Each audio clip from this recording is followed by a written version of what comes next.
Hello dear students of class 12 biology. This is another practical based activity for you. This is a spotting activity for the flowers adapted to pollination by the agencies like insects and birds. Birds like sunbird, hummingbird, they generally pollinate the flowers which are very large, attractive and have nectar. The bird pollinating flower are very large and often they are very fragrant to attract the pollinators like sunbird or hummingbird. Here it is a sunbird which is sitting on a branch. This is a hummingbird which is trying to. This is again a sunbird. So hummingbird or sunbird, they attract. They get attracted by the colorful bracts or the colorful petals of the flower and they come to pollinate. Here you can see this is a bougainvillea which is having a very brightly colored pink bracts. So bougainvillea actually have very small inconspicuous flower which is not visible from a far distance by the pollinators. Generally here we are talking about the biotic pollinators like insect and birds. So in these cases if the flower are very small and cannot be viewed by the pollinators from a long distance, so in that cases either the flower are compactly arranged to form inflorescence, and or you can see the flower like bougainvillea has colored bracts surrounding the flower. Here is the white flower you can see which is very small, and surrounding this flower there is a colorful pink bract which is very attractive, which is generally attracting the pollinators like birds or insects to get it pollinated. So this is one of the very important feature for the flowers which are very small. In those cases the flower produce bracts or colorful compact inflorescence. Now this is one another flower which is periwinkle. This is white in color. In the middle you can see there is a yellow spot. So this flower has lot of nectar.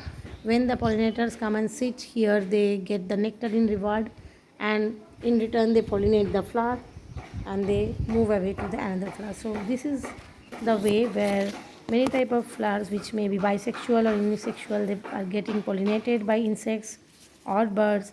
In return they are giving the nectar. So in this type of flower where the nectar is produced, they have nectar gland, and might be they are very much attractive like this lily which is very attractive, having attractive orangish color, and you can see the anther and the pistil together in the flower. So it is a bisexual flower obviously, and the color is very bright and it is large so that the pollinator can easily sip the nectar and pollinate.